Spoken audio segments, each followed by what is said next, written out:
The Marines are accused of shooting dead two Indian fishermen in February 2012 off India's Kerala state while guarding an Italian tanker. They say they mistook the fishermen for pirates. But even on trial for murder, the two soldiers were allowed to visit home for Christmas and then again on a 4-week holiday to vote in Italian elections last month, from which they never returned. Indian Foreign Secretary Ranjan Mathai led a diplomatic campaign, saying New Delhi allowed the pair to go only on an assurance given by Italy. Italy is obliged under the terms of that assurance to ensure that the two Marines return in the time frame given by the Supreme Court. He simply took note of the position conveyed to him that the message we had received from his embassy was not acceptable. And as the bizarre diplomatic crisis deepened, India's Prime Minister Manmohan Singh, in a blunt statement in Parliament, threatened the European government. Our government has already made it clear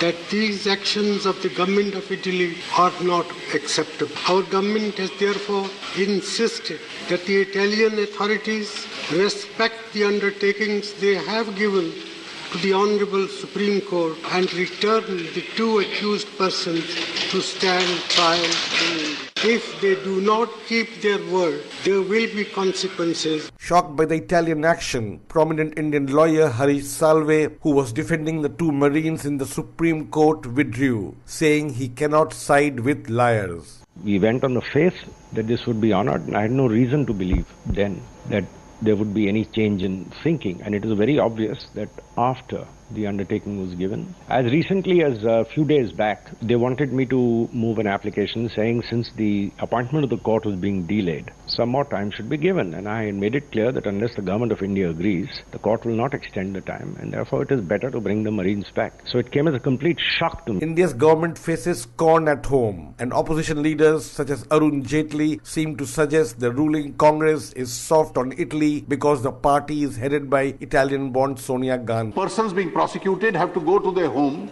to celebrate Christmas. Our court yielded to the request. The second one was a little curious, that they want to go home in order to cast their vote. The little law that I understand, when you are in prison, you don't have a right to cast a vote. The Italian citizens residing abroad are entitled to vote by mail for candidates. So they could have easily voted by mail. This appears to be a little prescripted. The expulsion of the Italian ambassador seems imminent. It was he who secured the release of the Marines after putting up a national guarantee in court for their return. More punitive measures may come in the build-up to an unprecedented diplomatic disaster between the two friendly governments. Reporting from New Delhi, I am Rana Sen.